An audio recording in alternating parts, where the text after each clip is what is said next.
Mesdames, Messieurs, bonsoir et bienvenue. Dans ce journal, une question d'abord. Que faire des produits congelés élaborés à partir de la viande de cheval? Ils ont été retirés de la vente, mais ils sont toujours consommables. Peuvent-ils être donnés aux associations d'aide aux démunis? Nous sommes allés les voir, ces associations. Eh bien, elles sont plutôt dans le refus. Les explications dans quelques instants. Benoît XVI n'est plus pape depuis hier soir 20h. De nombreuses messes en son hommage ont été organisées hier. Dans 3 paroisses de Tours, par exemple, nous étions à l'église Sainte-Thérèse où 24 heures de prière ont succédé à la messe d'hier soir. Et puis le salon de l'agriculture de Paris referme ses portes dimanche. Dans ce journal, portrait de 2 Tourangeaux présents au salon. Que faire des produits surgelés à base de viande de cheval et qui ont été retirés de la vente alors qu'ils restent consommables? Eh bien, une des solutions réside peut-être dans le don aux associations caritatives. Seulement voilà, elles sont plutôt dans le refus pour une question de logistique, mais aussi pour des raisons morales. Les explications, Sabrina Melout. C'est pas parce qu'on est pauvre qu'on va manger des lasagnes ou des raviolis à tous les repas pendant un an sous prétexte qu'il y a eu une surproduction. Le discours de Daniel Doyer est très clair. Éviter le gaspillage, oui, mais pas à n'importe quel prix. Ici, la Banque alimentaire de Touraine fournit une 60aine d'associations sur l'Indre-et-Loire. Mais pour son président, c'est un gâchis énorme qui semble être joué d'avance. Quand les autorités sanitaires vont dire « vous pouvez maintenant le faire », je pense que si on fait un réétiquetage des denrées montrant que dedans, effectivement, il y a du bœuf, il y a du cheval ou que du cheval, bon, et qu'on les mette en vente. Et peut-être en même temps qu'on en fasse cadeau d'une partie aux associations caritatives.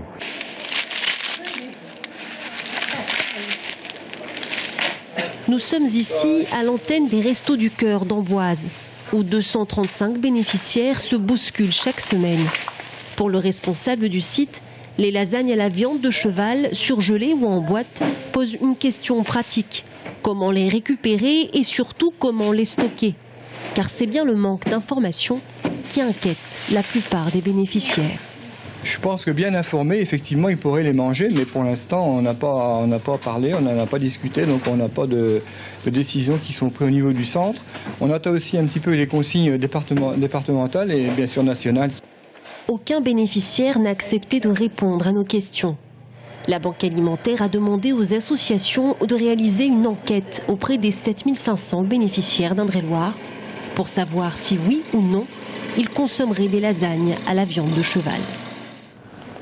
En bref, un accident de la route ce matin à Saint-Laurent-Gâtine en Indre-et-Loire. Il était un peu plus de 7 heures lorsqu'une camionnette et un 19 tonnes sont entrés en collision.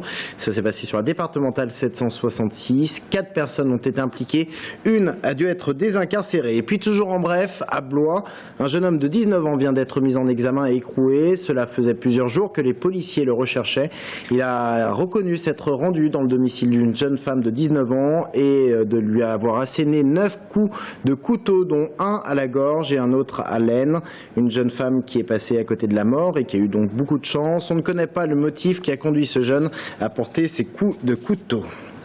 L'incendie était bel et bien criminel. Le sinistre qui a ravagé hier une partie du château de Lalouin à Suèvre dans le Loir-et-Cher était bien volontaire. Le motif reste encore à être déterminé. Le montant des dégâts devrait atteindre 2,5 millions d'euros. Le gérant du château a indiqué qu'il espérait rouvrir son hôtel en mai prochain. Un mot également pour vous dire que François Hollande sera en déplacement lundi dans le Loir-et-Cher à Blois à l'issue d'un séminaire emploi organisé le matin même à l'Élysée. Il rendra visite aux apprentis du CFA de la ville et prendra la direction de 2 entreprises, SMOP et Lanier, pour assister à la signature de contrats de génération. En Touraine, les acteurs du monde hôtelier sont en pleine interrogation. Crise économique, changement d'habitude des consommateurs, les chiffres ne sont pas au beau fixe. Et à Tours, de surcroît, on note une baisse du nombre de congrès organisés, ce qui empêche le tourisme d'affaires de prendre le relais du tourisme d'agrément. Aurélie Renaud. Sécurité incendie, accessibilité.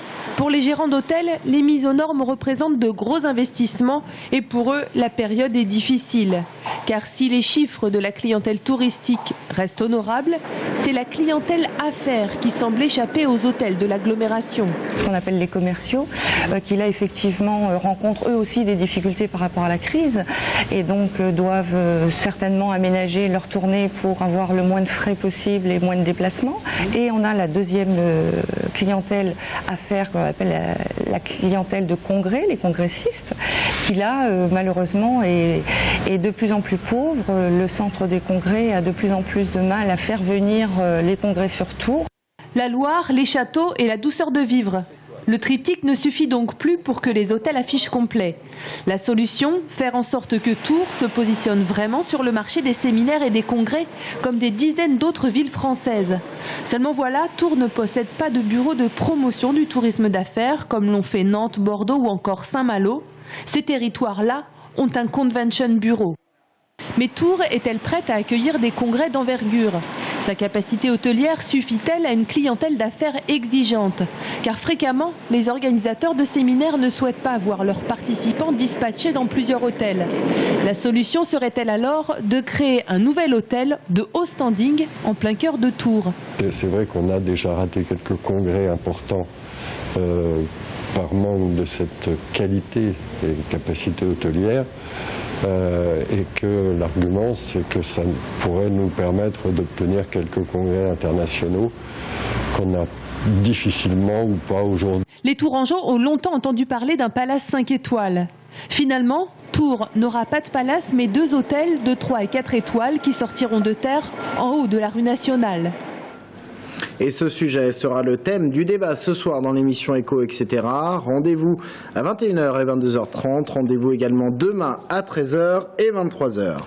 On reste dans le domaine du tourisme avec la fusion de structures départementales en Indre-et-Loire. La direction du tourisme au sein du Conseil général et le comité départemental du tourisme, le CDT, fusionnent et donnent naissance à l'agence départementale du tourisme de Touraine. Objectif, créer un guichet unique pour les différents acteurs du tourisme.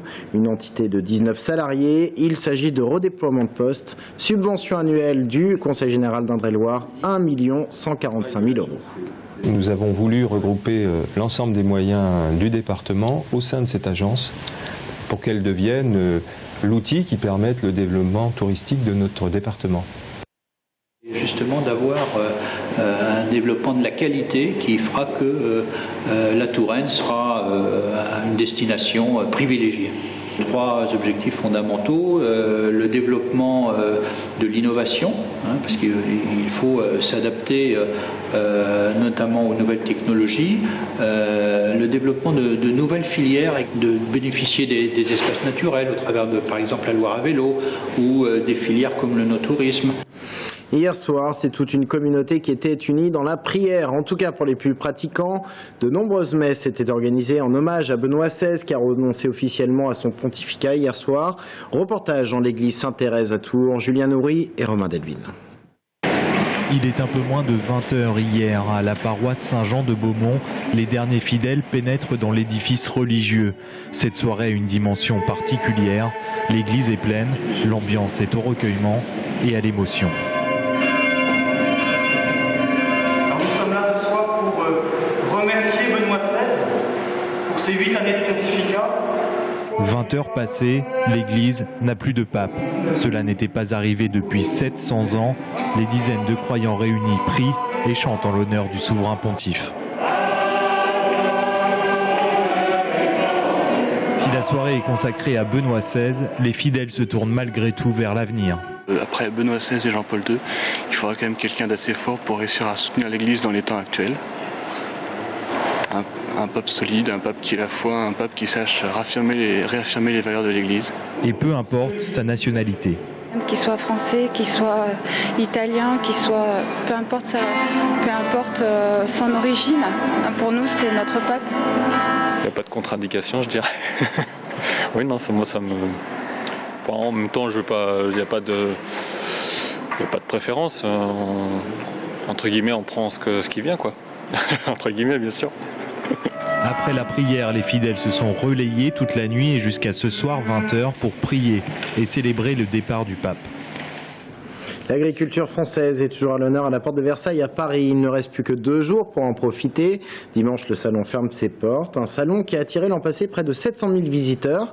Et cette année, le salon fêtait ses 50 années d'existence. En son sein, 2 agriculteurs tourangeaux et un seul animal d'Indre-et-Loire, la prime Holstein Colchic. Jérôme Alain était sur place, voici son reportage.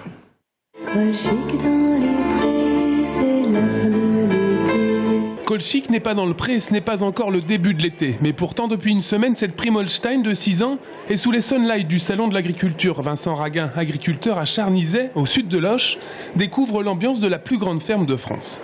C'est une fierté de notre métier. Quand on est rendu ici, c'est déjà un très gros travail au niveau de nos animaux, chez nous, au niveau sélection. Bon, et puis après, on fait connaître notre métier au public. Colchic aura fini 6e du concours général agricole, mais au-delà de ça, la prime Holstein, c'est la vache laitière référence. Elle produit en moyenne 30 litres de lait par jour et affiche au compteur 10 800 kg de lait sur une année de lactation, soit 305 jours. Mais aujourd'hui, la filière laitière est en crise, trop dépendante des cours du lait. Aujourd'hui, notre prix du lait est payé à peu près 300 € tonne. Et pour que ce soit bien, il faudrait qu'il soit payé entre 350 et 400 € tonne. J'espère que la situation va évoluer, parce que sinon, dans 15 ans, notre métier il est fichu. Autre ambiance dans le pavillon 7 sur les stands de la région centre. Là aussi, beaucoup de monde à l'heure du déjeuner. Jacques lui propose un crément rosé de Loire. Fameux, ce viticulteur de Limeray produit 150 000 bouteilles par an sur 37 hectares de vignes. Et le salon, il le connaît bien puisqu'il était déjà là pour la première édition en 1963. Les Parisiens, dans les années 60-70, ne venaient pas au salon parce que c'était la ferme. Ce salon était un peu boudé par ces gens-là, et alors que maintenant c'est l'inverse. Les gens viennent s'informer, viennent voir ce qui se passe, viennent goûter, viennent rencontrer les producteurs, et je crois que c'est important. En tout cas, vraisemblablement, pour ces élèves du 15e arrondissement de Paris, le salon, c'était vraiment chouette. Il faut dire qu'il y a tellement à voir. On ne sait plus où donner de la tête entre charolais en séance de brushing ou des moutons tout simplement craquants. Bref, les quelques 700 000 visiteurs auront tous ramené de sacrés souvenirs de leur étape agricole à Paris. Et pour certains, un cheval. Fin de cette édition, merci de l'avoir suivi. Restez avec nous dans un instant, nous revenons sur les problèmes du Vieux Tour avec l'adjoint au maire en charge de la sécurité. À tout de suite.